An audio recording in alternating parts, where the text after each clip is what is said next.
buenas tardes, 3:11 de la tarde de este jueves.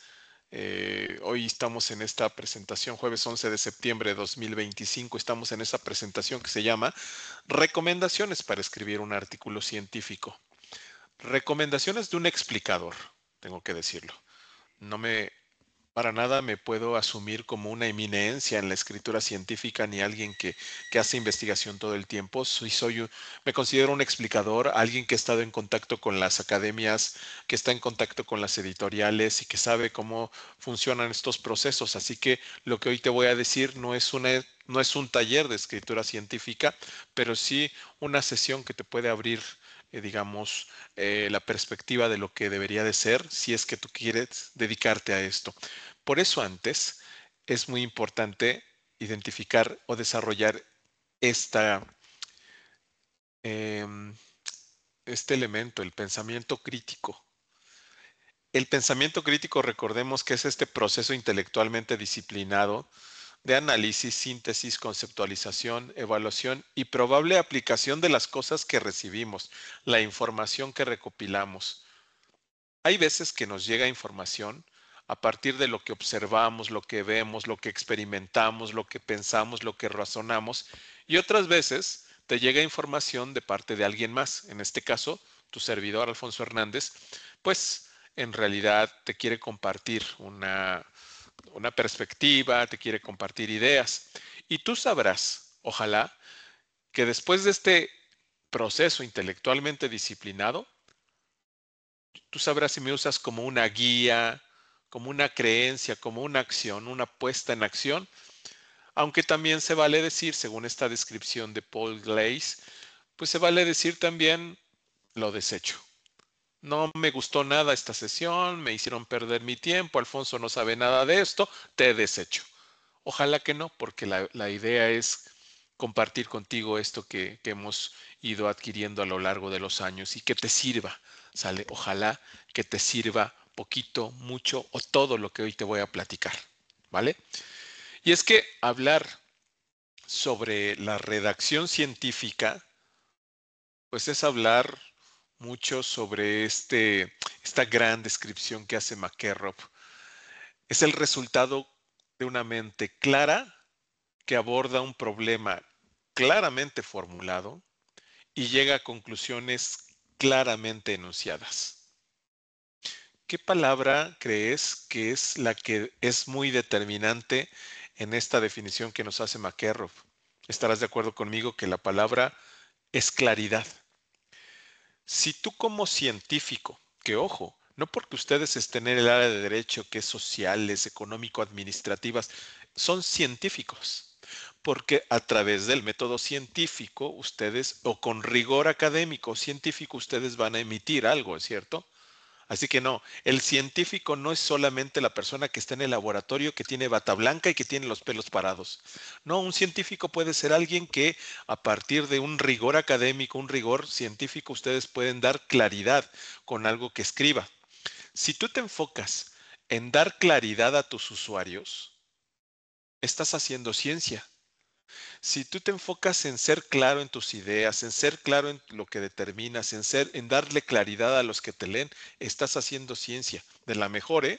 Porque a veces, y no sé si están de acuerdo conmigo, pareciera que si tú quieres entrarle al artículo científico de alguien, pareciera que tiene que ser complicado, como que tiene que ser algo que se lea y que no lo entiendas, ¿no? Y de hecho, muchos científicos redactan sus artículos utilizando demasiada jerga técnica, demasiadas palabras, ya sabes, garigolescas y todo eso, para que parezca que saben mucho, ¿no? Pero, pues a lo mejor sí, saben mucho, pero el problema es que no lo saben transmitir. Mi primera recomendación para ustedes, chicas, chicos, es traten de dar claridad y ser claros. Eso es redactar ciencia, claridad. Ahora, ya hablando específicamente de lo que es un artículo científico, te podría yo decir que un artículo científico es un informe escrito y publicado que va a describir resultados originales. Ojo, es un informe. Es un informe que llega a partir de la realización de un trabajo de investigación previo. Es decir, el artículo probablemente se escribe al final de tu investigación. Tu investigación que te pudo haber durado meses, si no es que hasta años, y entonces sí se redacta un artículo científico a partir de los descubrimientos que tuviste en esta investigación. Pero ojo, también debe de estar publicado. Un artículo científico para que sea denominado así tiene que estar publicado. Sí, en una revista local, regional o internacional, pero debe de estar publicado. Y esta parte de los resultados originales de investigación. Parece ser a veces que ser original es hacer algo que nadie ha hecho en el mundo o en la historia. No, ¿eh? No es, eso no es ser original. Ser original es tomar una perspectiva diferente, ligeramente o muy diferente a lo que todo mundo ha tomado en cuanto a perspectiva. Es decir, imagínense que entonces nadie ya va a investigar sobre COVID porque ya se ha investigado mucho. No, a veces hay que investigar sobre COVID, pero que tu perspectiva esté enfocada en ancianitos, en niños, probablemente en diferentes variables de investigación, a lo mejor en consecuencias, en características, que tu investigación esté enfocada en pues en la relación que existe entre el COVID, pero también con la temperatura. Es decir, lo original está en lo que investigaste. Ahora bien, el objetivo es la defensa o la réplica de una teoría. Defender o replicar teorías. Hay veces que creemos que si una teoría ya se escribió en un libro, pues ya es regla escrita sobre piedra. Y no, ¿eh? También se vale que el mundo, la historia, va evolucionando y algunas teorías que eran muy importantes en algún momento, de pronto se derrumban. Yo les platico y seguramente a ustedes ya no tanto, porque seguramente son jóvenes, son muy jóvenes, ya nacieron en este siglo. Pero aquellos que nacimos en el siglo pasado, pues a lo mejor te cuento que teníamos algún familiar que cuando de pronto se refería a cuestiones. Yo tenía un amigo a mis 11, 12 años, que claramente tenía, digamos, una forma de comportarse y eventualmente a sus 15, 16 ya fue muy consolidada. Él era homosexual, ¿no? Y yo tenía un tío por ahí que me decía casi, casi, hijo, no te vayas a contagiar. Qué retrógrado sirve, se escucha eso, ¿verdad? Hoy en día se escucha terriblemente retrógrada. Pero ¿saben qué? En ese entonces sí se creía, ¿eh? Sí se creía casi, casi que me iba a contagiar. ¿De qué? Pues de homosexualidad, ¿no? O sea, qué cosas más burdas hoy se ven o se escuchan, pero en ese entonces había una especie de colectivo que lo pensaba, ¿no? Afortunadamente, la ciencia ha ayudado a avanzar pues hoy nos damos cuenta que no tiene nada que ver, que no es para nada ni una enfermedad ni nada que sí se consideraba en los ochentas. Y de hecho también me habrá tocado escuchar a familiares decir cosas como, hey, hey, hey, hey, ustedes a la cocina, acá los hombres estamos platicando de política. Terrible, ¿verdad? Retrógrado, ¿verdad? Espantoso, ¿no? Pero efectivamente, en el siglo pasado, pues era muy normal que la mujer solamente sirviera para cocinar. Terrible. Afortunadamente, con la ciencia, la redacción de artículos, pues nos hemos dado cuenta de que la mujer es muchísimo mejor, incluso en estructura de pensamiento y todo eso, ¿no?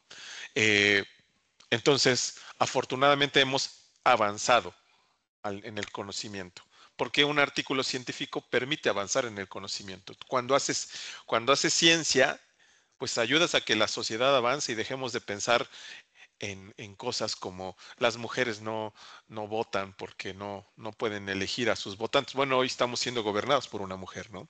Entonces, afortunadamente, un artículo científico puede contribuir al avance. Y yo deseo de corazón que tú hagas en algún momento un artículo Y entonces sí, puedes ayudar al avance de la ciencia. Pero ¿saben qué? Vamos a platicar sobre los componentes de un artículo científico y sobre él te iré dando algunos tips, recomendaciones. Por ejemplo, el componente, el título. El título ya es un elemento clave para poder, pues para poder ahí tenerle atención. El título debería de contener el campo de estudio, la variable de investigación, el aspecto que investiga o la población de estudio. Si se puede todo, ¿eh? Campo de estudio, variable, aspectos a investigar y población. Si tú estableces todo eso, vas a tener un gran título. Y es que un título se recomienda tener una extensión máxima de 15 palabras. Oye, Alfonso, 15 palabras, a mí me salieron 16. Está bien. Si te salieron 16, 18 palabras, pero las necesitas, está muy bien. Una extensión promedio de 12 a 15 palabras es adecuado, ¿no? Que sea atractivo, interesante, objetivo, que de alguna manera el mismo título, cuando, cuando alguien lo lea, diga, órale, qué buen trabajo de investigación este. Vamos a verlo, vamos a leerlo, porque el mismo título debe de atraer, ¿no? Por lo interesante que es. Eso sí, muy objetivo, muy concreto. Por ejemplo, análisis del acceso a la justicia digital en usuarios de juzgados civiles de primera instancia en Puebla. Ahí lo que tenemos es claramente la población de estudio que son los usuarios de juzgados civiles de primera instancia. El campo de estudio, pues es obviamente la derecho, justicia. La variable que se analiza es la justicia digital y su acceso, ¿vale? Lo que se investiga es el acceso, ¿no? Ahí está un buen título que puede hacer atractivo, interesante, objetivo. Otro ejemplo, mira, percepción de seguridad ciudadana y su relación con políticas públicas en Puebla. La, el campo de estudio, pues obviamente seguridad, en este sentido, la variable es la percepción de la seguridad. El aspecto que se investiga es la relación con las políticas públicas. Aquí no hay población. Bueno, sí, la población es básicamente Puebla, ¿no? De alguna manera. O este otro.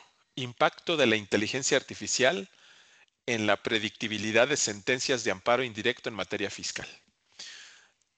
Vean qué interesante título de artículo científico.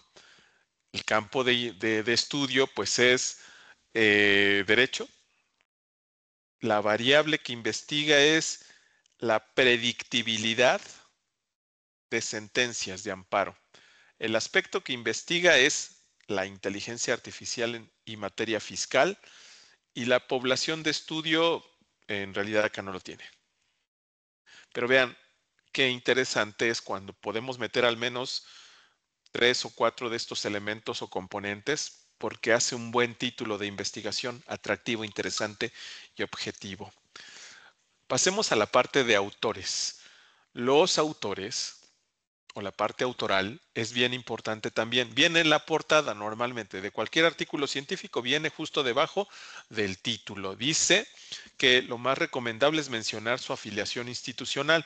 Si ustedes pertenecen al complejo regional nororiental, me parece, o norte, mmm, licenciatura en Derecho, o sea, o pertenecen al colegiado Jurisprudencia de la Sierra o algo así, díganlo.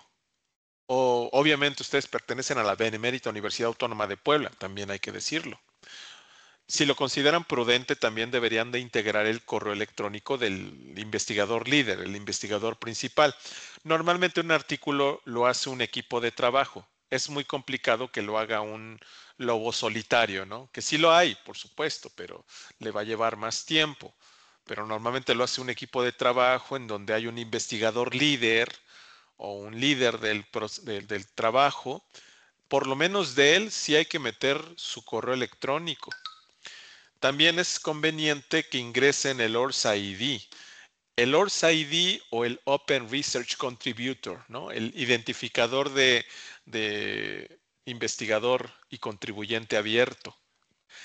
El ORS ID, les muestro aquí un ejemplo, mira. Aquí está.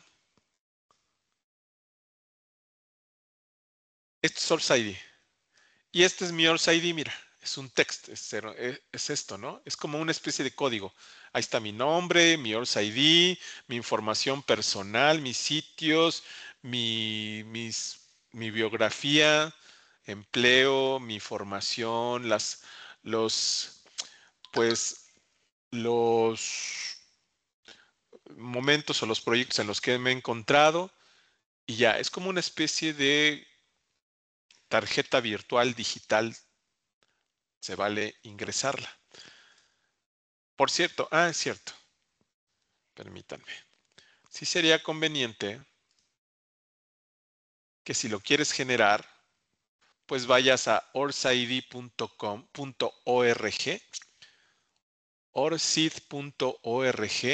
y en la parte superior derecha le des clic a loguearse, identificarse o registrarse. Vamos a entrar y si no tienes cuenta, dice, mira, si no tienes cuenta todavía, regístrese ahora. ¿Qué les va a ir pidiendo? Pues les va a pedir nombre, apellido, correo electrónico, confirmas y así vas siguiendo pasos, ¿no? Formación universitaria, páginas web, trabajos en los que has estado, descripción de tus empleos y así hasta que crees digamos que un número de 16 dígitos. Ese es el ORS ID. Acá te traigo un ejemplo de la parte autoral. Mira, estos son los autores. Así se ve la parte de autores en un artículo, en donde vemos la afiliación institucional. Así, Joran ya de la Universidad Wifi Laurier de Escuela de Lazaridis, ¿no? De Kiridaran Kanagaretn es de la Escuela de Negocios de Zulik de la Universidad de York, Lim Chi Yo de la Escuela de Contabilidad de Singapur, ¿ya vieron? E incluso también alcanzamos a ver acá abajo el correo electrónico del investigador principal, que en este caso es el autor Kiridaran Kanagaretan, por eso el asterisco y acá el asterisco, es como que el autor importante, incluso también de Kiridaran, también tenemos por ahí el icono de ORS ID, ORCID, ORCID, como tú le quieras llamar. Yo me acostumbré ya al ORS ID, ¿no? Ahí está. Así normalmente es, para que cualquier persona se ponga en contacto con Kiridaran Kanagaretnam a través de Source ID o su correo electrónico. Es la parte de autores. Pasemos a una parte bien relevante que es el resumen. El resumen es una síntesis del contenido. Su extensión máxima debería de ser entre 120 y 250 palabras, pero volvemos a lo mismo. Oye, Alfonso, yo lo quise resumir, pero tengo 253 palabras. ¿Qué hago? ¿Las borro? No, no, no, no, está perfecto. 253, si las necesitas, adelante. ¿Va? A lo mejor ya un resumen de 800 palabras, pues es demasiado, y un resumen de 80, pues es muy poco. Este es el promedio, es lo adecuado, es lo recomendable. Acuérdense, la sesión se llama recomendaciones, por supuesto. Ahí deberías de establecer el objetivo que quisiste alcanzar de investigación, qué metodología para recuperar datos utilizaste, qué resultados obtuviste, qué conclusiones llegaste. Es decir, de alguna manera un resumen, el abstract, lo que se le conoce como el abstract, es como que una sinopsis de una película con todo y contándoles el final. Oye, Alfonso, a mí cuando me cuentan el final ya no me dan ganas de ver la película. No lo sé. A lo mejor nos quitan la experiencia, pero pues si queríamos ver la película, la vemos con todo y sabiendo el spoiler, ¿de acuerdo? En el caso de un abstract, el saber cómo concluye todo le va a servir al que está haciendo su revisión de literatura, pues le va a ser muy útil porque va a decir, órale, esto que encontró este investigador me sirve porque yo estoy buscando algo así parecido. Entonces lo agrego como bibliografía. Debería de estar escrito en pasado, siempre, porque tienes que evidenciar que el resumen evidencia que esa investigación ya se hizo, ¿no? Además, al final de la investigación, siempre. No solamente en pasado, en infinitivo, que diga, bueno, también en pasado o en impersonal, en tercera persona, y redactarlo al final de la investigación. Ah, aunque es lo tercero que viene en la portada, es lo último que redactes. Porque un tip que te doy es que ya que esté todo tu artículo, lo imprimes y ahora sí, subrayas el objetivo, la metodología, los resultados, las conclusiones. Ya que tengas todo subrayadito, ya empiezas a redactar tu resumen. Al final de todo. La parte de la introducción es obviamente empezar a atraer al lector tratando de responder al cuestionamiento ¿por qué? ¿Por qué fue interesante para ti? ¿Por qué es importante para el lector que lo siga leyendo? ¿Por qué es importante en el campo del derecho lo que estás investigando?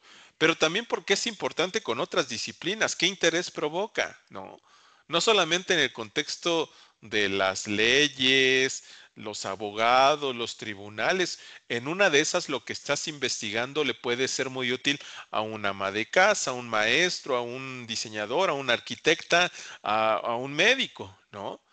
Dinos en esa introducción por qué es importante que sigamos leyéndote, aunque yo no sea abogado, ¿no? Pero digo, órale, qué buen artículo está ahí investigando Claudio, ¿no? Entonces, además también breve y concisa. Tu introducción debe de ser breve, ideas cortas, pero bien estructuradas. Esa sí tendría que estar escrita en tiempo presente.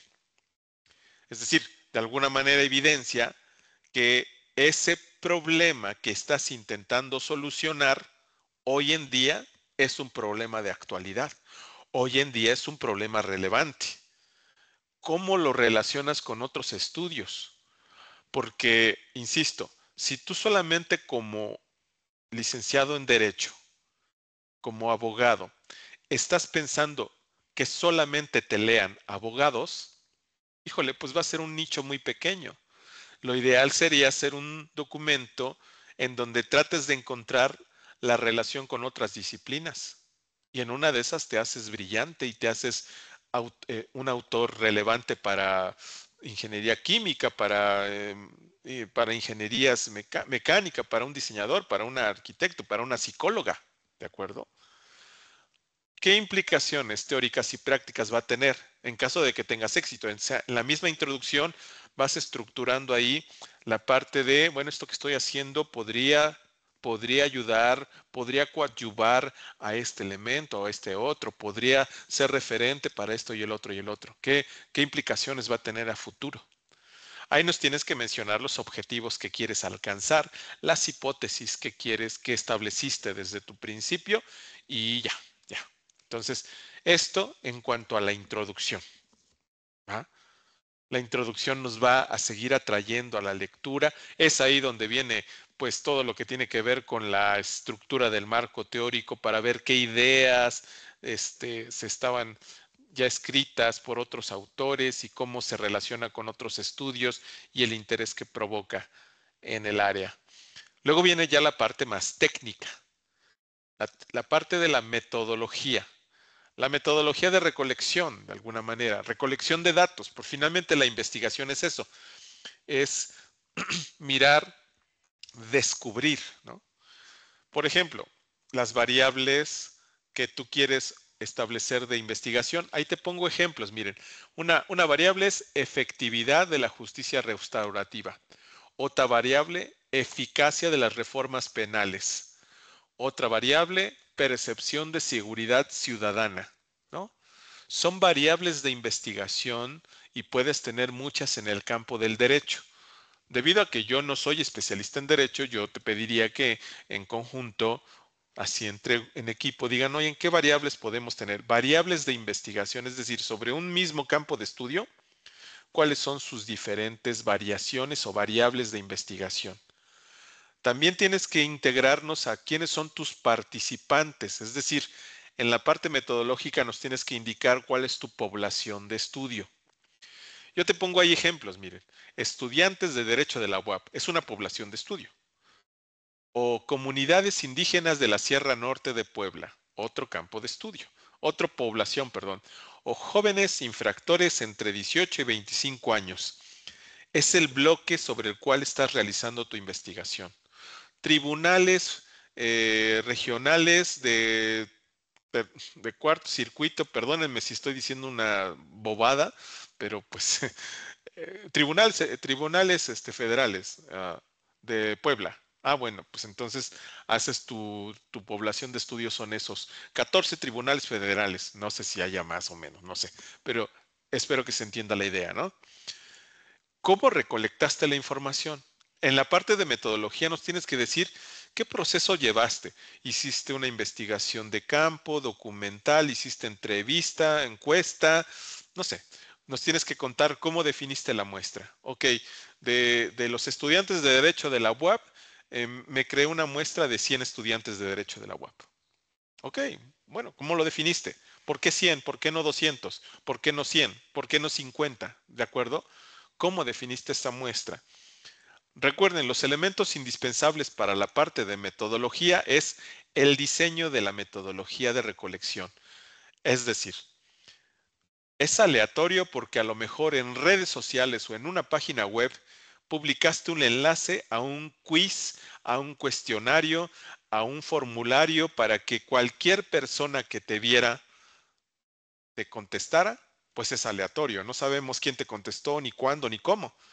O controlado. No, si saliste a la calle con tu equipo de trabajo a hacer entrevista, les preguntabas el nombre, les preguntabas su edad, te contestaban si eran casados, solteros, es muy controlado ahí así, ¿no?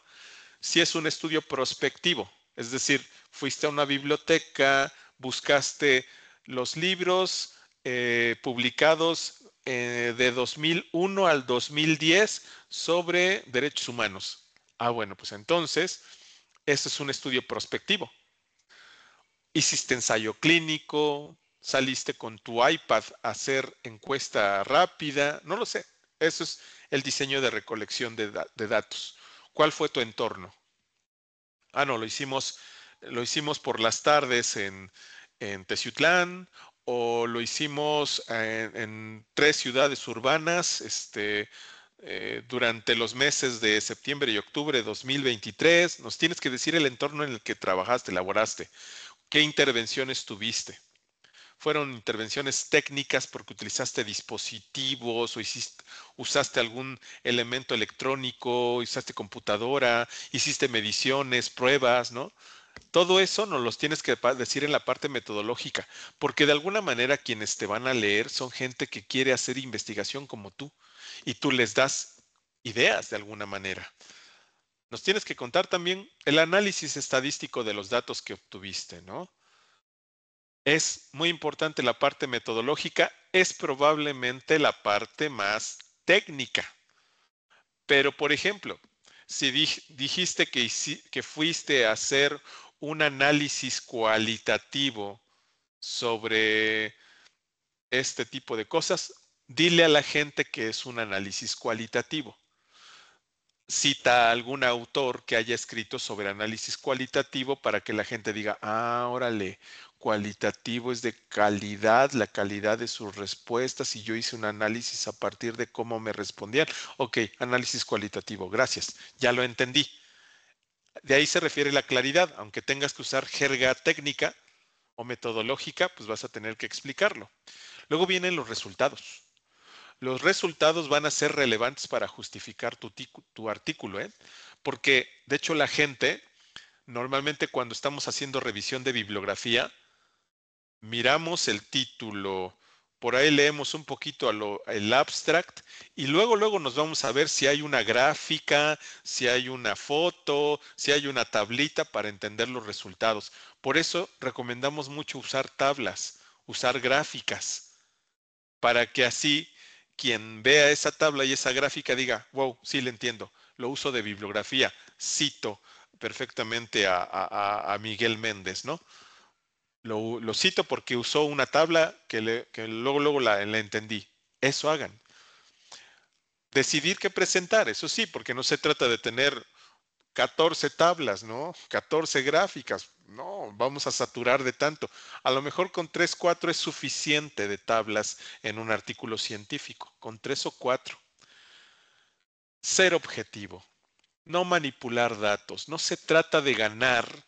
Porque presenté mi hipótesis al principio, quiero ganar mi hipótesis y que todo el mundo diga qué brillante eres. No, hay veces que yo establezco una hipótesis y después me doy cuenta de que mi hipótesis se fue modificando y que incluso mis resultados me evidencian que no era lo que yo pensaba.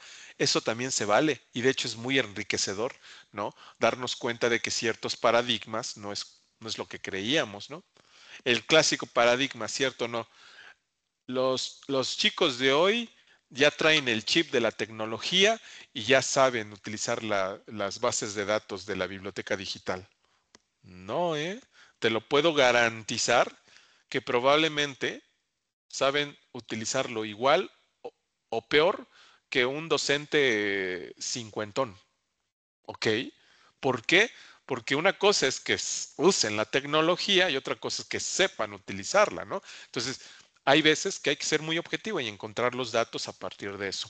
Sí es muy importante ser sencillo en la tabla, ¿eh? Ser claro en la tabla, no meternos en que el tipo de fuente, que el color, que ponerle un degradadito por aquí, que un tipo de fuente chido, nada de eso.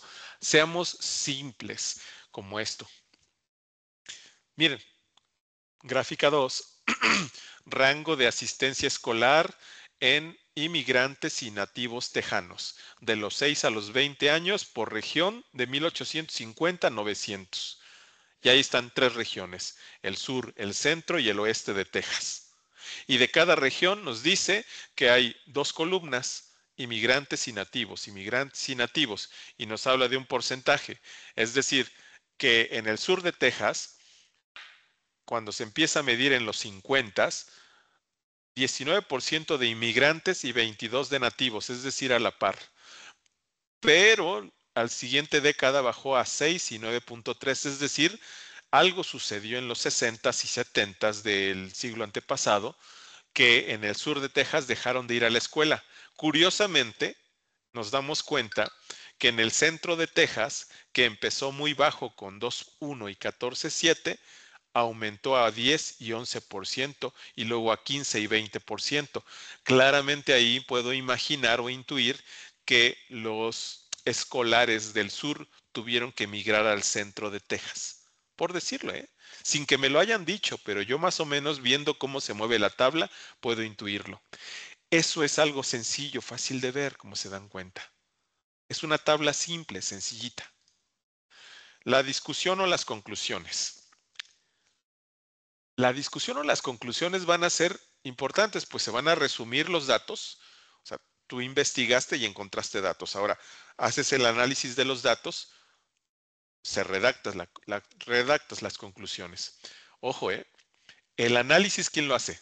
Tú, como investigador. ¿Quién va a redactar las conclusiones? Tú, como investigador. Por tanto, como tú eres el que hace el análisis, pueden contener una ligera carga subjetiva. Es muy normal. Es muy normal que el análisis ahí sí pierde un poquito su objetividad a rajatabla.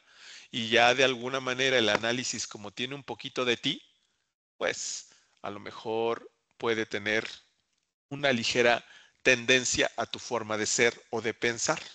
Yo, por ejemplo, es un hecho que soy tecnócrata. Me encanta la tecnología. Apropiarme de la tecnología para usarla como herramienta. Tengo una maestría en tecnología educativa y competencias digitales. Por tanto, este amor que le tengo a la tecnología como una herramienta de trabajo, pues me va a tener un sesgo cuando hable de inteligencia artificial aplicada en la educación, cuando hable de inteligencia artificial en el aula, cosa que un profesor de 60 años que ha sido expositor por muchos años, que se ha devorado libros por todo el mundo, por toda la vida, pues a lo mejor puede tener una perspectiva diferente. Y no es que esté mal, pero cada quien le mete un poquito de esa carga personal a las conclusiones. Se vale hasta cierto punto, por supuesto. guíate en los resultados, guíate en lo que encontraste. Considerar las implicaciones a futuro. Ahí en las conclusiones, también cuéntanos, esta investigación, después de haber concluido en esto, podría ayudarnos para lo que viene. En el futuro se pueden dar este tipo de investigaciones. Se recomienda que se realice una investigación sobre este aspecto y esto y el otro y el otro. ¿Vale? Ahora bien, te voy a comenzar a colocar aquí lo que le vamos a conocer como videoinfografías, que son pequeños clips de video para comprender mi recomendación. Esta recomendación, entender el ciclo de la información, me parece fundamental para que tú sepas dónde buscar y qué vas a encontrar a partir del tiempo en el que está viviendo tu tema de investigación. Hay veces que queremos investigar algo muy, muy actual, inteligencia artificial. Híjole, pues ¿qué vamos a encontrar? Muchos blogs, muchos opinadores, más opinadores que científicos, mucho video hecho por influencers de 3 pesos o de 2 millones, y que entonces hay que entender que eso más que nada tiene un sesgo. No vamos a encontrar probablemente documentos de gran rigor científico, probablemente, o pocos. Todo a partir del ciclo de la información. ¿Ok? Entonces te voy a pasar este video. Cualquier cosa estoy pendiente en el chat si no se llegara a escuchar, pero en teoría se debe de escuchar. Espero que les sea muy útil entender el ciclo de la información y con este video comenzamos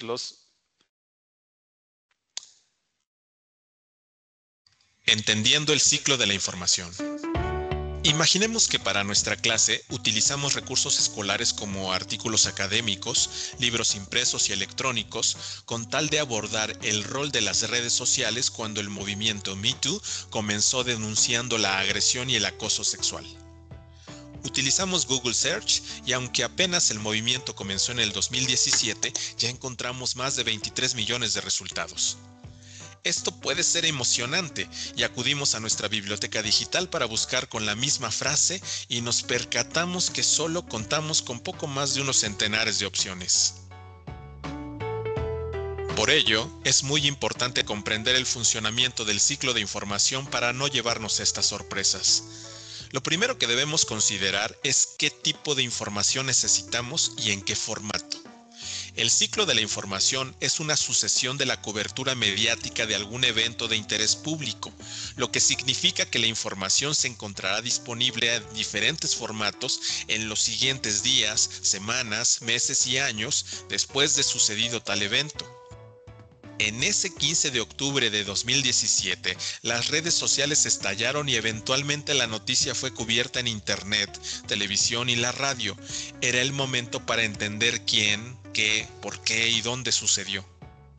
Al siguiente día, observamos la información publicada en periódicos y reportajes más profundos que nos detallaban los hechos mientras nos proveían de más información sobre el evento.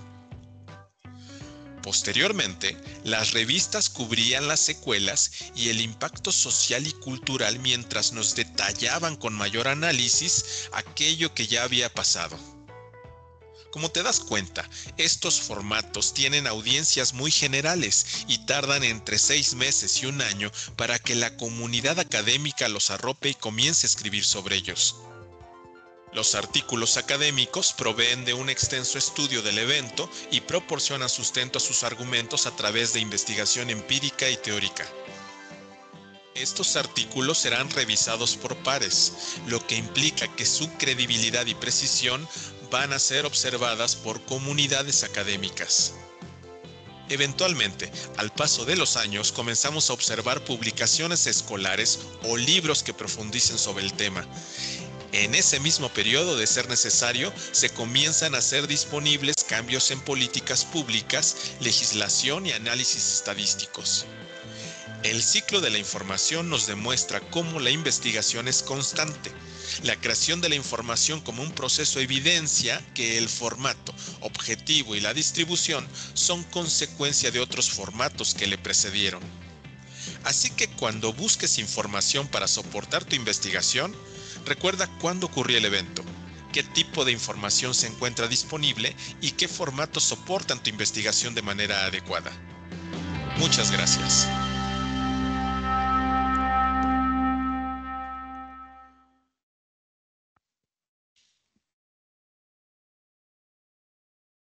Ok, entonces, si nosotros identificamos el ciclo de la información, sabremos dónde buscar, qué vamos a encontrar, qué es lo que deberíamos de encontrar, cómo deberíamos de buscarlo.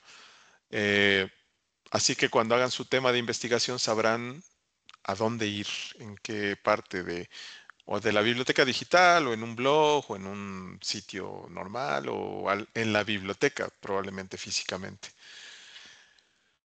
Esta recomendación sí, pareciera como que una recomendación obvia, ¿no? Pero a veces no lo es tanto. Elegir adecuadamente el tema de investigación. Es una recomendación, pareciera que se descubrió el hilo negro, ¿verdad? Y que no. Es obvio que hay que elegir el tema, pero seamos honestos. ¿Cuántas veces hemos investigado algo en lo que tal vez no estábamos tan seguros? O lo terminamos haciendo porque nuestro asesor de tesis nos recomendó que investigáramos sobre eso. Y como para que no se vaya a enojar, pues voy a investigar lo que me dijo mi asesor del doctorado, ¿no? O, o mi maestro, o porque fuimos minoría cuando mi equipo de trabajo decidió que se tenía que investigar y yo no levanté la mano, pero pues era minoría, no me quedó de otra más que colaborar. No, no, no. Lo importante, hay que hacernos una pregunta, hay que hacernos unas preguntas antes de elegir un buen tema. ¿Cuáles son las preguntas? ¿Mi tema va a contribuir al conocimiento? ¿Realmente lo que yo quiero o que estoy por investigar contribuye al área de derecho, por ejemplo? ¿O mi tema ya recibió alguna cobertura mínima en revistas académicas? Hagan este peinado, entren a la biblioteca digital de la UAP, o en el último de los casos a Redalic o a Ciel o a Google Académico, escriban su tema, busquen sobre su tema, y si ya hay artículos científicos que hablan al respecto, puede ser buena idea, porque entonces tienes de dónde armarte tú un marco teórico. ¿Tengo suficiente interés por investigar sobre el tema? Aquí, chicas, chicos, les voy a tener que hacer una analogía un poco barata, burda, pero que bien vale la pena. Imagínate que tu tema de interés es como tu novio o tu novia. O sea, te debe de gustar mucho para andar con alguien, ¿no? Entonces, lo ideal es eso, que te guste, que te llame, que te guste estar con él o con ella, ¿no? Que tengas interés en estar con ella, porque al fin y al cabo, imagínate, vas a estar en las noches pensando en ella, en las mañanas amaneces pensando en él o ella, comes con ella, te duermes con ella, con él, con tu tema de investigación, pues así funciona también. Entonces tienes que amarlo porque si no lo vas a alucinar, que tengas mucho interés. Y también eso creo que es importante. ¿Puedo recopilar datos suficientes para llevar a cabo mi investigación? A lo mejor tu tema de investigación tiene que ver con normativas o jurisprudencias escandinavas o, o europeas, pero a lo mejor no tienes pensado ir a Europa, a tribunales europeos o algo así. No, pero lo voy a hacer de lejos, voy a hablar por teléfono y a ver qué me contesta.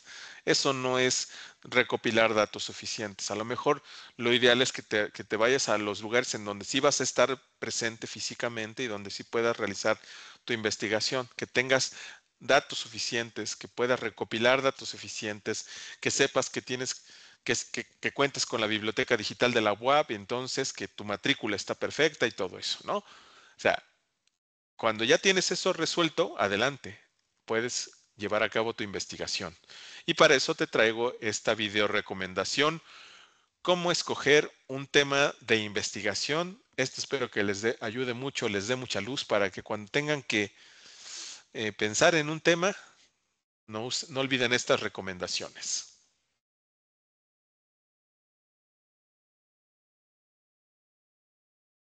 Bienvenidos a nuestra presentación, Cómo seleccionar un tema de investigación. La razón por la que es importante tomarse un tiempo para decidir el tema de investigación antes de comenzarlo es que hay una gran cantidad de información en cualquier biblioteca universitaria. Si no tienes ideas sobre lo que necesitas saber antes de comenzar a buscar, realmente vas a consumir mucho tiempo en vano. Para seleccionar un buen tema de investigación, se puede utilizar el Goldilocks Approach, un enfoque de selección que analoga el cuento de Ricitos de Oro, donde no se busquen temas muy extensos, tampoco muy limitados, sino lo acertado. Temas muy extensos equivalen a vaciar una cubeta de agua en una bañera. El agua se dispersa completamente y solo obtienes un par de centímetros de profundidad.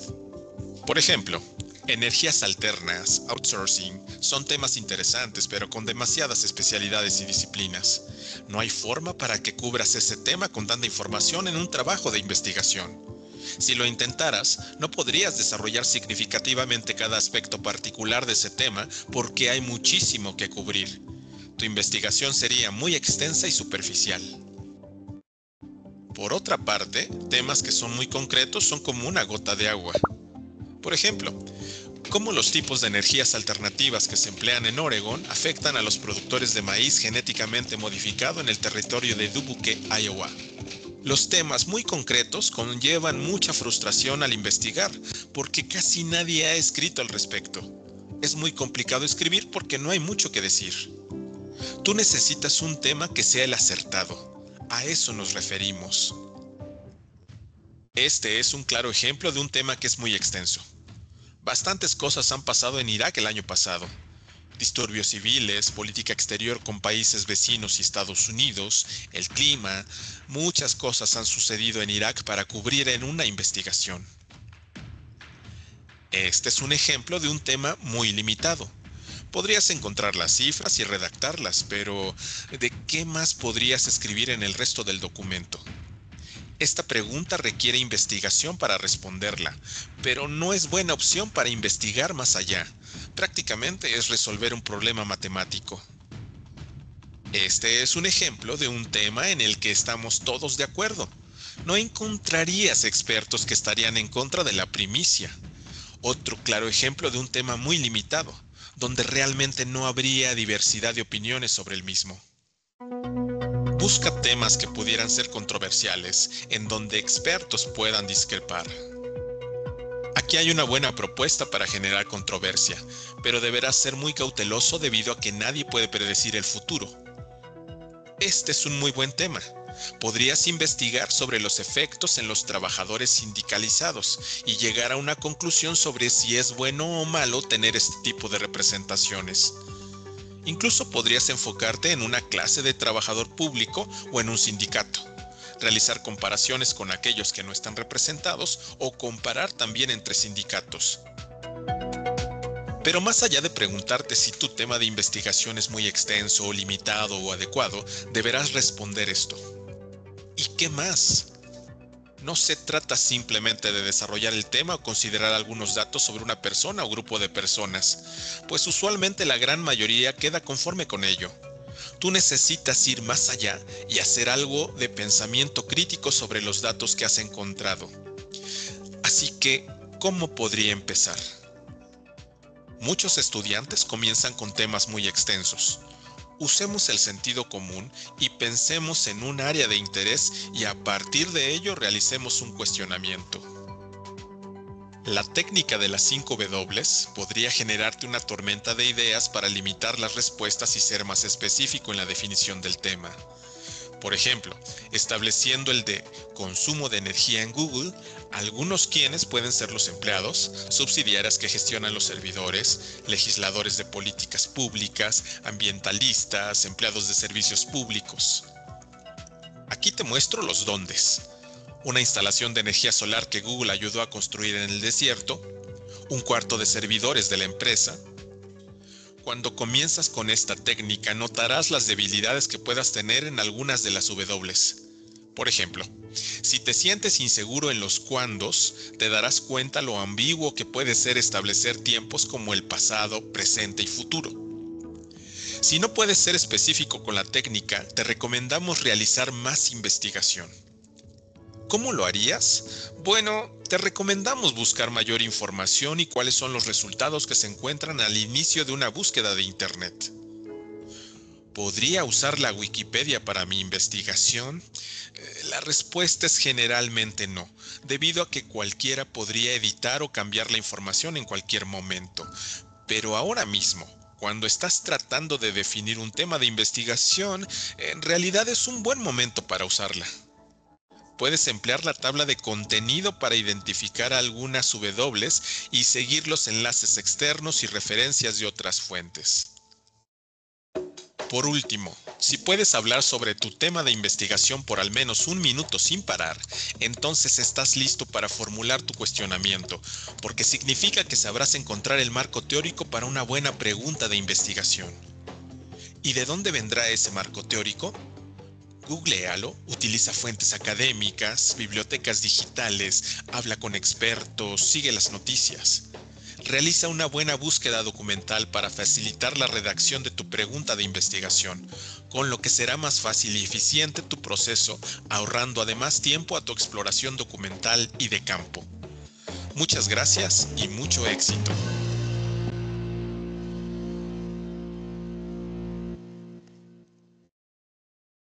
Me gusta mucho la parte donde hablo de que si eres capaz de hablar más de un minuto de tu tema de investigación sin parar, hay ese. Regresando a la analogía de la novia, pues así funcionamos, ¿no? Cuando estamos súper enamorados o enamoradas, pues no podemos más que hablar de él, de ella, y encontrarle todas las virtudes, porque precisamente estamos con algo que nos puede llegar a apasionar, ¿no? Entonces, ahí mucha atención. El tema de investigación debe de llevarnos mucha pasión, debe de pedirnos mucha pasión. Mucha atención al abstract. Esta recomendación incluso le dedicamos un pequeño capitulito. El abstract, recuerden el resumen, un buen resumen debería de hablarnos sobre la motivación y el impacto que puede tener en caso de tener éxito tu investigación. Que motives a la gente a decir, oye, estoy investigando esto porque puede ser muy importante para esto, otra. Descríbenos el problema. ¿Qué problema estás intentando resolver? ¿Cómo lo procediste a resolver con tu método de recolección de datos? ¿Cuáles fueron tus resultados? ¿Y a qué conclusiones llegaste, ¿no? En caso de haber tenido implicaciones, ¿no?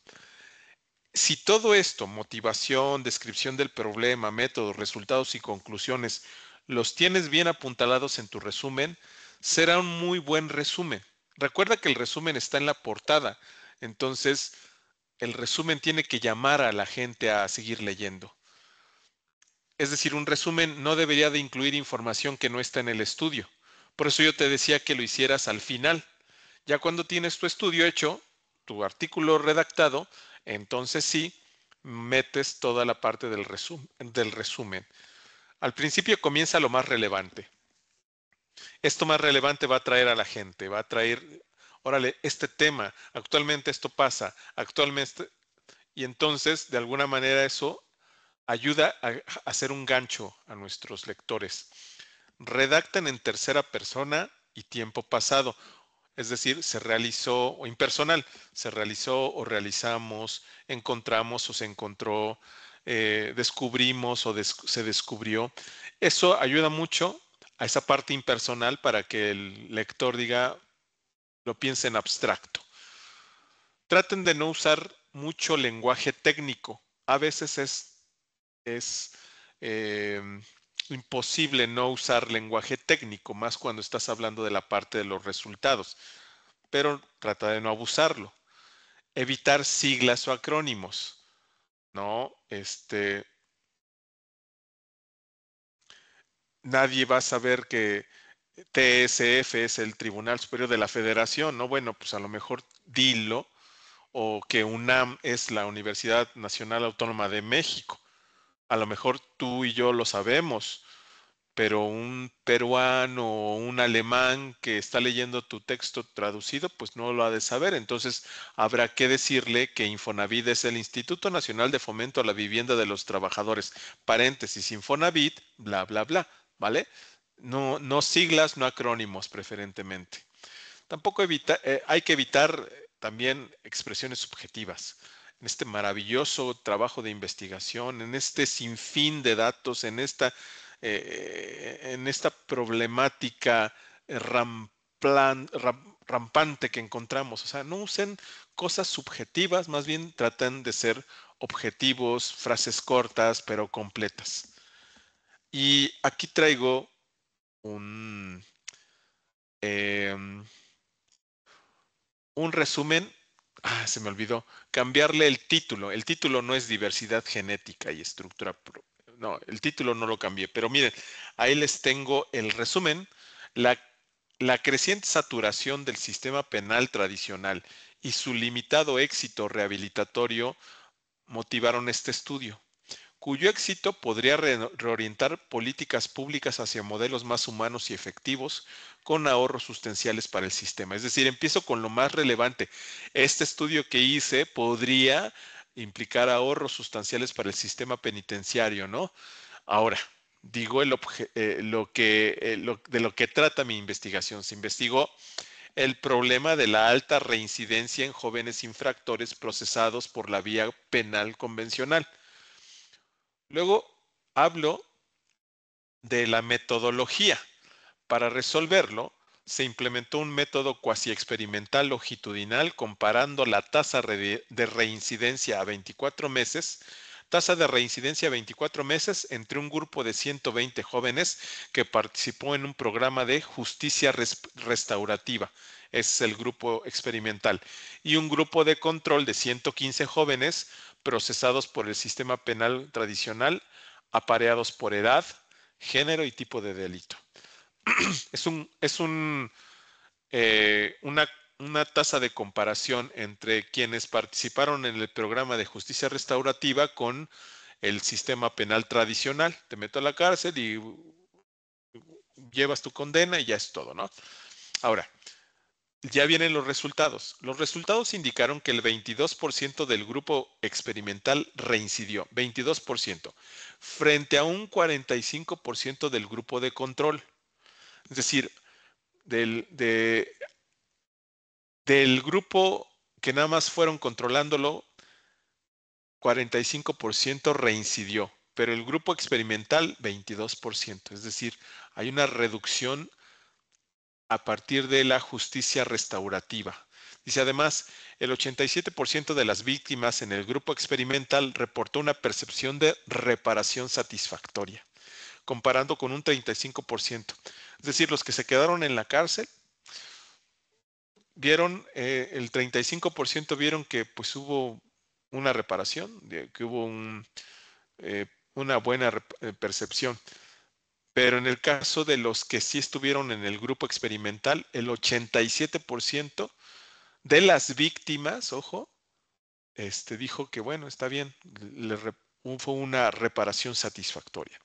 Se concluyó que los modelos, es la conclusión, que los modelos restaurativos son significativamente más efectivos para reducir la reincidencia y reparar el daño social, lo que implica la necesidad de reformas legislativas que prioricen estos mecanismos alternativos sobre el encarcelamiento para ciertos delitos.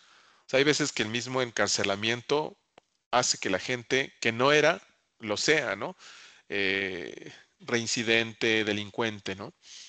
En cambio, aquella persona que en vez de ser encarcelada hace una reparación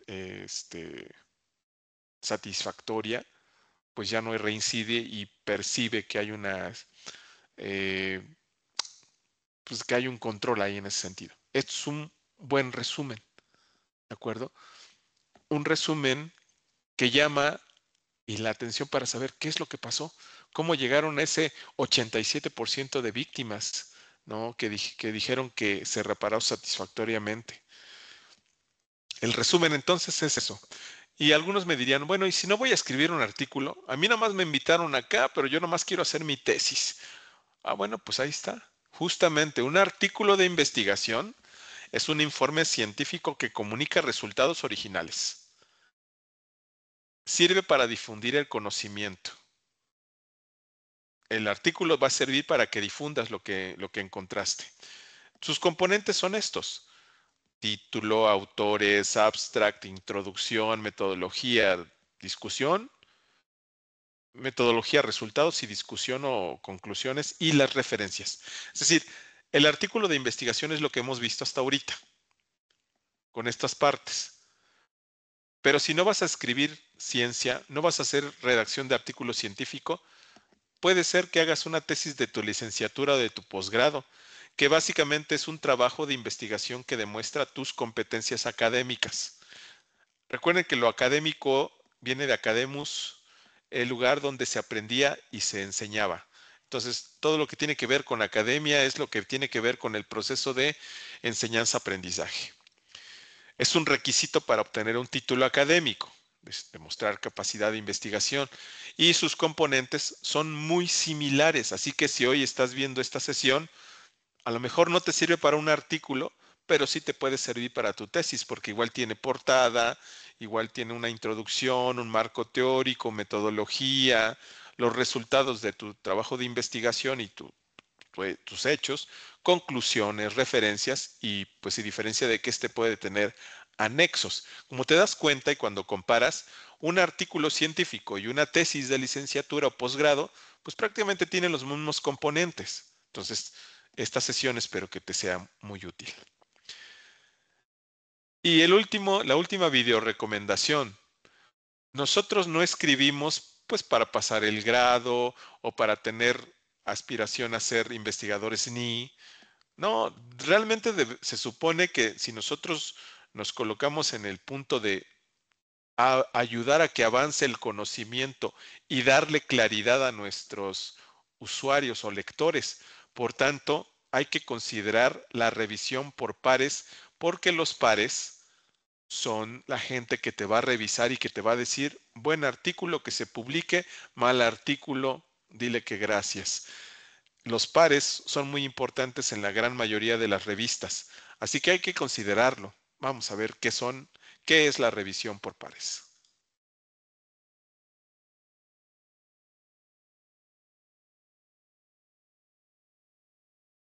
¿Qué es la revisión por pares? Artículos escolares, académicos, revisados por pares. Seguramente habrás escuchado estos términos utilizados por tus docentes. Pero, ¿qué significan? En realidad, estos términos sirven para describir lo mismo: artículos de investigación que han sido publicados en journals académicos. Pero, ¿qué es un artículo de investigación y cómo es que llegó a publicarse en esos journals? Primero, el artículo reporta en una investigación el proceso desarrollado y las conclusiones a las que se ha llegado. Después, se escribe teniendo en mente a que la audiencia serían otros investigadores. Y finalmente, para que sea aceptado por la comunidad académica y eventualmente publicado, el artículo deberá pasar por varias pruebas de calidad. La más importante de ellas se conoce como revisión por pares. Podremos entender mucho mejor la revisión por pares si visualizamos como un proceso completo la publicación de artículos académicos. Imaginemos que un investigador tiene la intención de compartir un descubrimiento con la comunidad académica. Para hacerlo, escribe un esbozo describiendo lo que ha descubierto y sube su publicación en un journal académico. Aquí es cuando el artículo deberá pasar su primera prueba. El editor lee el artículo para decidir si se ajusta correctamente a la orientación temática del journal.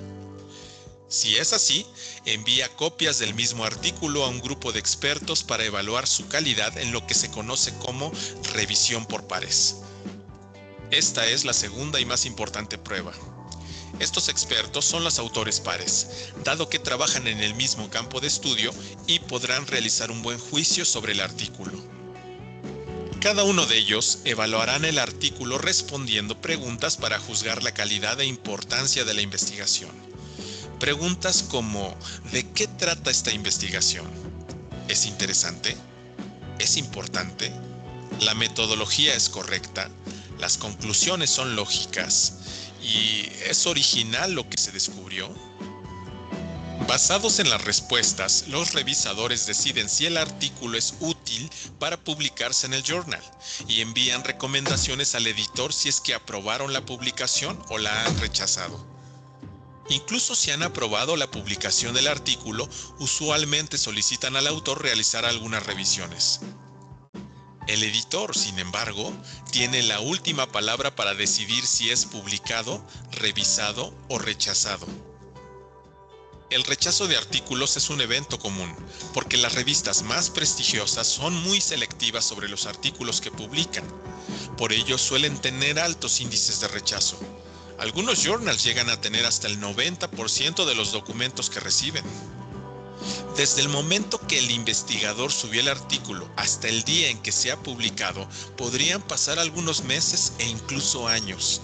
Cuando esto sucede, la investigación estará disponible para los suscriptores que normalmente son usuarios de bibliotecas digitales de instituciones educativas que invierten millones de dólares al año para acceder a estas investigaciones.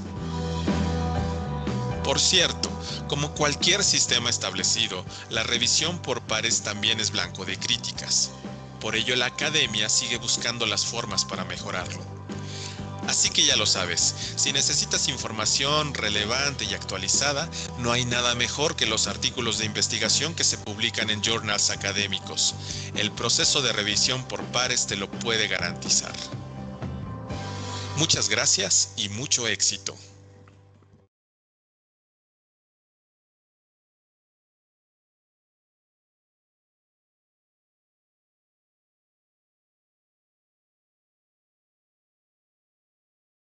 Esta recomendación, que es de las últimas, elegir correctamente el journal para publicar. Regresando a la analogía de la novia es el tema de investigación, el journal vendría a ser la casa donde van a vivir el día que se consume en matrimonio, pues eso.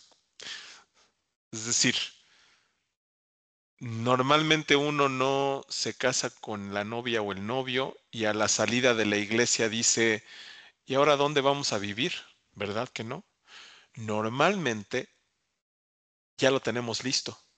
Así que cuando estemos escribiendo el artículo, ya deberíamos de saber a qué journal lo voy a mandar, a qué revista científica voy a mandar mi artículo, cuáles son las directrices de escritura, qué pide, cuánto cobra, qué es, o sea, todo lo que necesito saber lo tuve que saber antes de terminar mi artículo.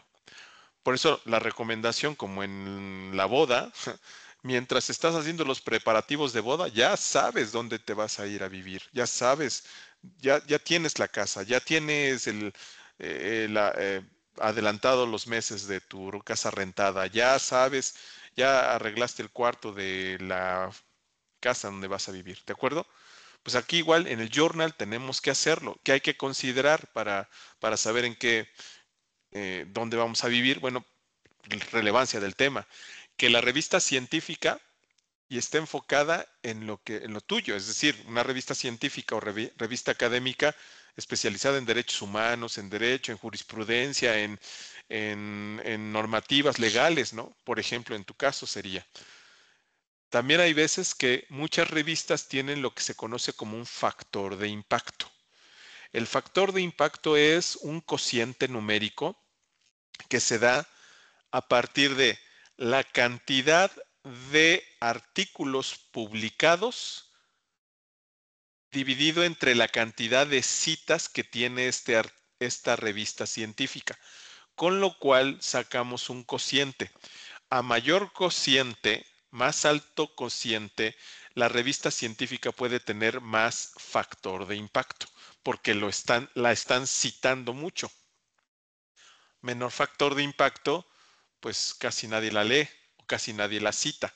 Entonces, básicamente es cuánto cuesta, ¿no? Esa casa o rentar o comprar esa casa. Es decir, el factor de impacto determina complicado va a ser incluso entrar a esa revista científica o ser publicado. También tienes que considerar las políticas editoriales.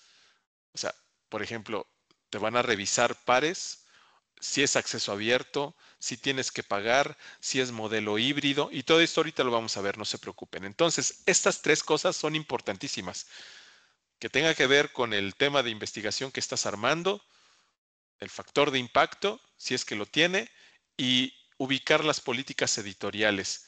Además de, también hay veces que tenemos que considerar cuánto tiempo va a tardar en publicarse nuestro artículo. Incluso hay journals que te dicen, oye, conmigo van a pasar 40 días cuando te dé mi primera respuesta.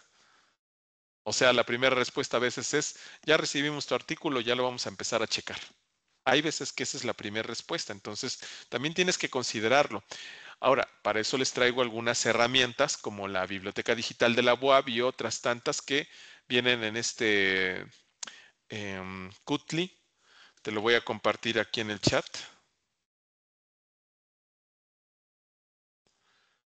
Lo voy a escribir, permíteme.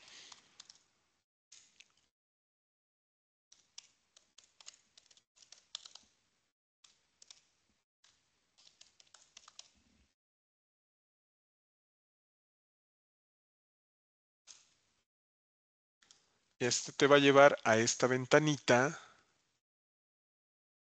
donde es lo mismo que está en la presentación. Estas que andan por aquí, pero lo vemos en esto. La Biblioteca Digital de la UAP es una buena idea porque si tú vas, por ejemplo, vamos a acá abajito, mira, está este botón Biblioteca Digital, ¿de acuerdo? Ahí vamos a entrar. Y en tipo de recurso del lado izquierdo, le damos clic a la opción Journals. Los journals, recuérdalo, son las revistas científicas que publican los artículos. Entonces, por ejemplo, supongamos que tú vas a Taylor & Francis, que en Taylor & Francis puede haber cosas relativas a derecho. En Taylor & Francis,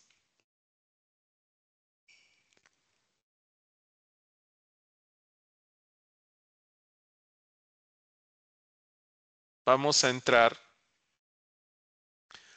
a la Biblioteca Digital de la UAP. Ustedes tienen matrícula de estudiante, yo tengo número de trabajador, pero si por alguna razón ni con su matrícula pueden entrar, pues les recomiendo que escriban esta. Se las comparto, por si por alguna razón no pueden entrar, usen la de nuevo ingreso.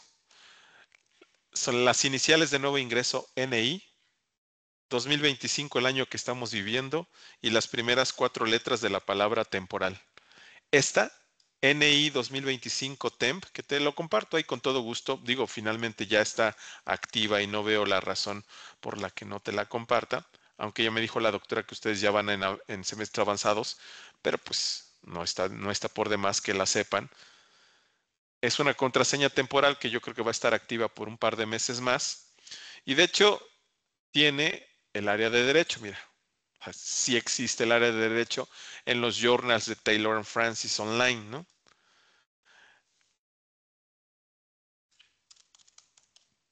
Entonces,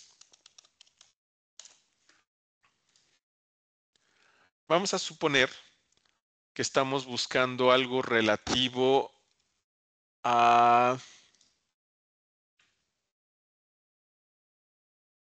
Vamos a suponer que vamos a buscar algo relativo a los derechos humanos. Estamos buscando...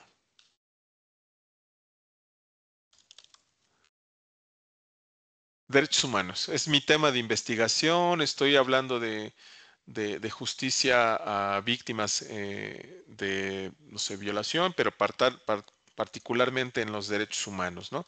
Y entonces yo puedo darle así, tal cual, buscar. Entonces voy a encontrar, por supuesto, millones incluso de resultados, claro. Pero yo lo que quiero saber es qué revistas están publicando actualmente sobre derechos humanos y además enfocados en el área del derecho. ¿Qué voy a hacer? Pues voy a darle clic, por ejemplo, del lado izquierdo al filtro, por ejemplo, en este caso, filtro solamente muéstrame el contenido al que tengo acceso. Sí es importante, yo creo, que nos muestre a lo que realmente tenemos acceso, porque en la web tratamos de comprar toda la plataforma, pero no siempre, no siempre está toda, así que de una vez hago el filtro. Está tardando un poquito, pero pues también sería bueno activar el subject derecho, que también es importantísimo, el subject de derecho. Híjole, está tardando de más, no te quiero tener en pantalla de carga, así que le voy a dar rápidamente aquí a los journals de Sage. Esta, chicas, chicos, también les sirve a ustedes en el área de derecho. Les puede ser muy útil. Entonces, vamos a buscar Human Rights, por ejemplo, otra vez. Sí, sé que estoy hablando en lo general, pero esto es para que se den cuenta qué es lo que deberíamos de hacer. Por ejemplo, voy a buscar artículos de investigación, Research Articles, pero me voy a enfocar en los artículos de derecho. Entonces, el subject, si no está el derecho, déjenme ver.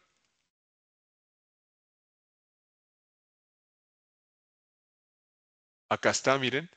Aquí está law, derecho, me enfoco en derecho, pero sobre todo y lo más importante, artículos de investigación sobre derecho, que hablan sobre derechos humanos, pero publicados en los, por lo menos, que diga máximo en los últimos 2 años. Es más, yo le voy a poner 2024-25. Con eso tengo certeza de que estos 246 artículos de derecho que han salido sobre derechos humanos son en revistas que siguen teniendo actualidad. Por ejemplo, este salió publicado en el Cuartil Holandés de Derechos Humanos, o en el Journal de Análisis de Derechos Empíricos. No, del Derecho y Análisis Empírico. Este otra vez salió en Cuartil Holandés de Derechos Humanos. Otra vez. Esto quiere decir que este Cuartil Holandés de Derechos Humanos puede ser una revista que me puede publicar. ¿De acuerdo? ¿Qué hago? Pues entro, mira. Vamos a darle clic al artículo, no importa. A mí no me importa el artículo, sino me importa el enlace al Netherlands Quarterly of Human Rights. Este es el enlace que me importa. No me importa el artículo, me importa el enlace al journal. Clic. Esto de buscar, como en la presentación, relevancia del tema, factor de impacto, políticas editoriales y tiempo de publicación, esto hay que hacerlo acá, precisamente. Mira, por ejemplo, tiene un factor de impacto de 1.4. Quiere decir que en el primer año de publicación te pueden citar en promedio 1.4 veces. A 5 años aumenta a 1.7 en promedio. Una cita digamos, por año. Aquí está todo lo que tiene que ver con el journal, por ejemplo. Aquí están los más recientes artículos, los más leídos, los más citados, la tendencia. Y del lado derecho, pues miren, por ejemplo, aquí tengo las métricas, el panorama, el consejo editorial, las guías para subir el artículo. Vamos viendo rápido, pero todo esto que voy a hacer tal vez en 15 minutos, tú lo deberías de hacer en 15 días. O sea, tienes que realmente pasar mucho tiempo, porque técnicamente es como si estuviera viendo la casa, ¿no? Viéndole los detalles, imaginándome todo esto. Bueno, acá es lo mismo. Dice, por favor, lea las guías para subir su manuscrito. Dice, este journal es miembro del Comité de Ética de Publicaciones. Ahora, si está en inglés y todavía no le sabes mucho al inglés, pues mira, botón derecho, puedes traducir al español. Y ya aquí está, ¿no? Todo lo que hay que leer, cómo enviar su manuscrito, es una política de revisión por pares, cómo preparar el manuscrito para el envío. Insisto, esto que estoy leyendo muy rápido, no. En su caso tienen que leerlo poco a poco para incluso saber que en esta revista científica, que tiene un factor de impacto de 1.4, pues puede ser que te publiquen. No sé si métricas me va a decir. Yo lo que quiero, por ejemplo, es tiempo de publicación y entonces traduzco al español. A ver, métrica.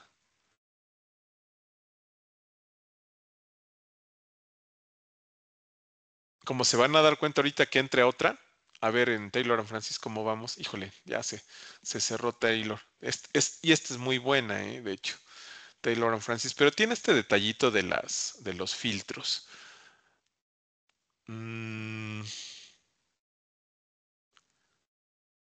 Aquí del lado derecho, el consejo editorial.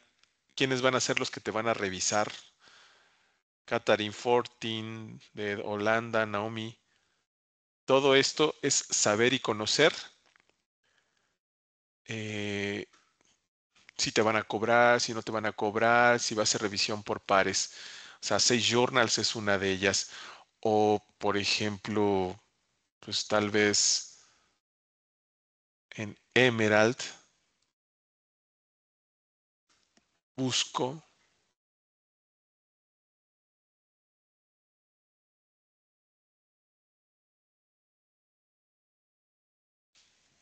Human Rights otra vez para más o menos imaginarme qué es lo que estoy buscando.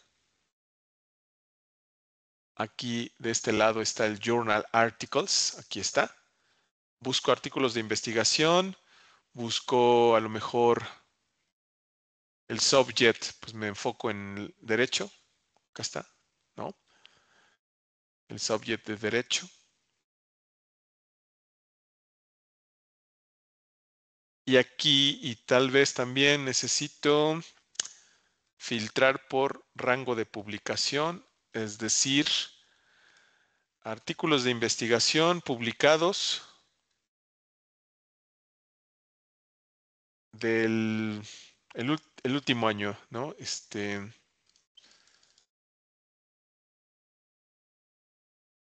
De septiembre 11 al día de hoy, el último año, de plano.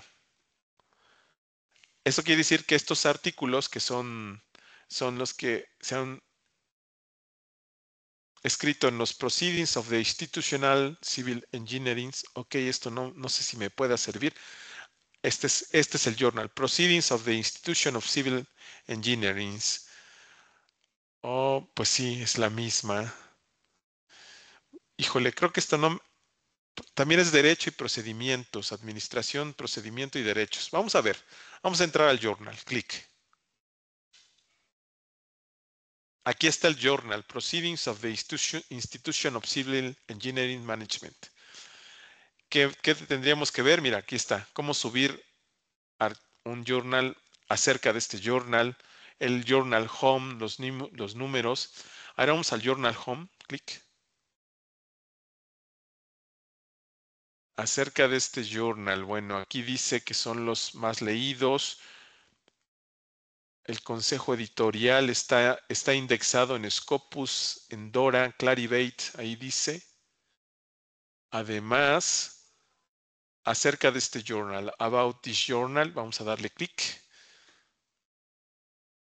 Como te diste cuenta que es diferente, es muy diferente al holandés que a este que tenemos acá. Entonces, por eso es aventarse un clavado y estar ahí mucho tiempo para ver qué con el Journal Management, Procurement and Law. Por acá dice, Overview, guías de autor, consejo editorial, métricas, cuándo salen las convocatorias. Pues hay que entrar, hay que analizar, vean. SiteScore 2.4 en Scopus, 2.4 citas en el año, 2.7 en Scopus está. Quiere decir que este journal, si alguien entra a Scopus, se lo puede encontrar. En Clarivate, Web of Science también está aquí.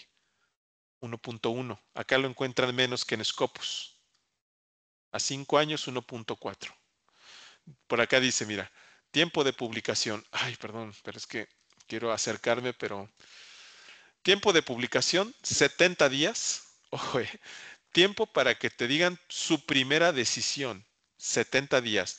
2 meses y medio pasarán para que te digan, ya vimos tu artículo, ya lo mandamos a nuestros especialistas, te revisamos en 23 días, ¿no? Rango de aceptación, 53%. Muy bueno, ¿eh? Uno de cada dos artículos que les llega se publican, lo cual está muy bien. ¿Ya vieron? Entonces, esto es lo que hay que conocer. Y así de cada una de ellas, pues otra vez entras a, no sé, a Cambridge, buscas derechos humanos, vuelves a hacer tu afinamiento de, pues, quiero que sean de derecho, publicados en el último año, 2024-2025,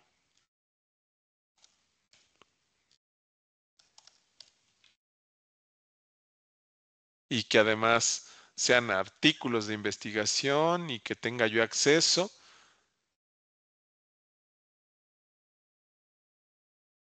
Ahí están los 26.514. Aquí está, miren. Este salió publicado en Cortes Internacionales contra Mecanismos de No Ajuste.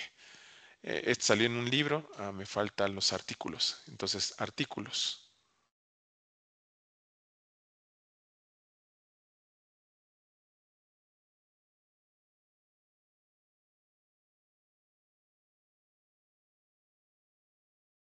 Este artículo salió publicado en las revisiones de derecho israelitas. En el journal, en el cuartil de Derecho Comparativo Internacional. Este también, pues vamos a entrar al Journal International and Comparative Law Court TV. Vamos a darle clic. Y otra vez, entrar, ver, aquí está la información del journal, los números,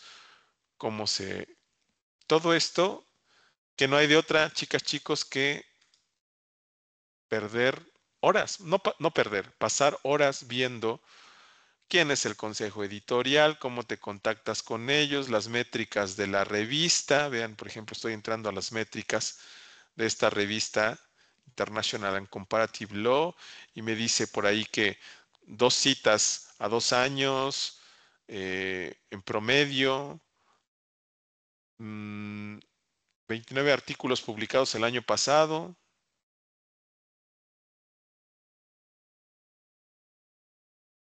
Pero no es lo único. Les traje, como te acuerdas, les traje ahí en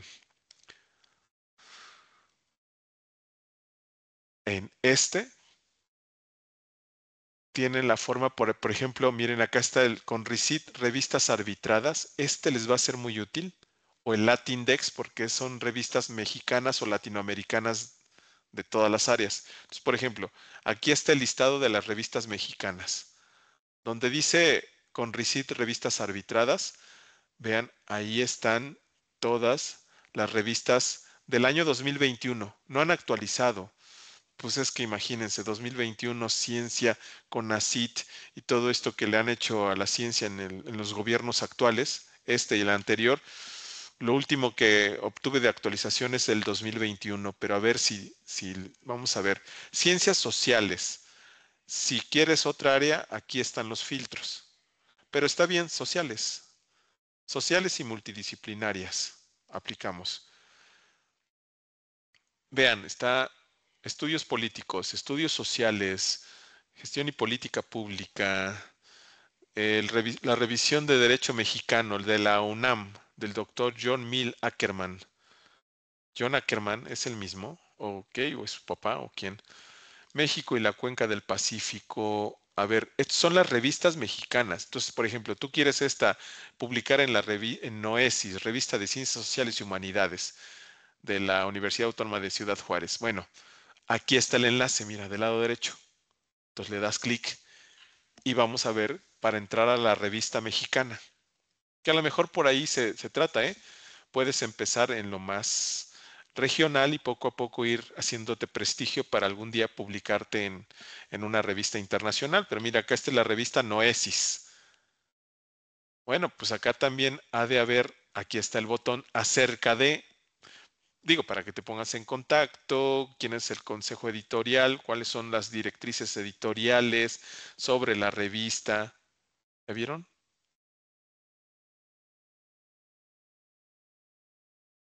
Entonces, esta, para empezar, está muy bien, porque son revistas de México, en este caso, que pueden, en las que podrías publicar. Paradigma Económico, Política y Gobierno, revista del Colegio de San Luis.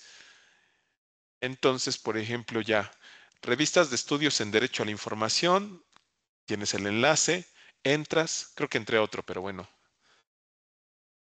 esta es la revista electrónica de investigación educativa. Y otra vez por aquí debe de haber contacto, cómo te envías, cómo sobre la revista.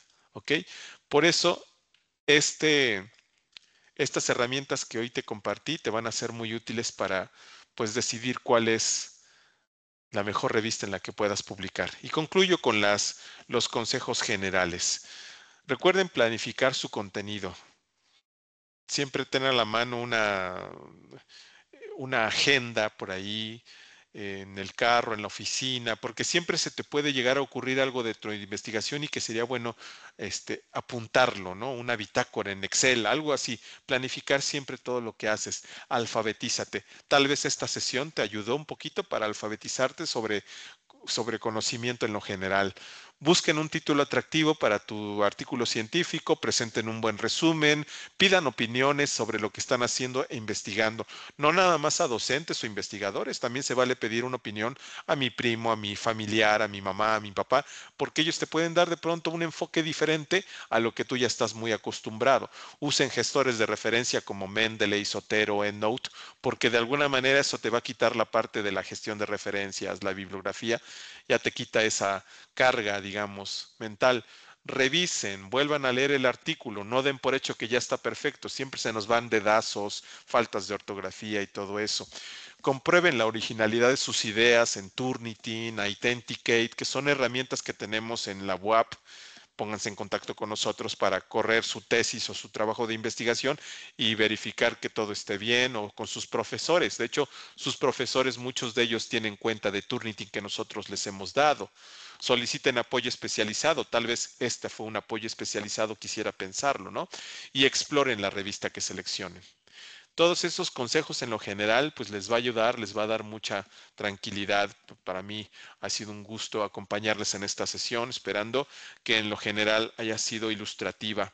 Pero recuerden que realmente hay mucho trecho, ¿no?, por hacer, particularmente la parte de explorar la revista científica en donde quiero publicar. De mi parte ha sido todo. Que tengas un excelente jueves y muy buen puente, un puentecito que vamos a tener en este fin de semana. Que tengas un extraordinario jueves. Hasta pronto.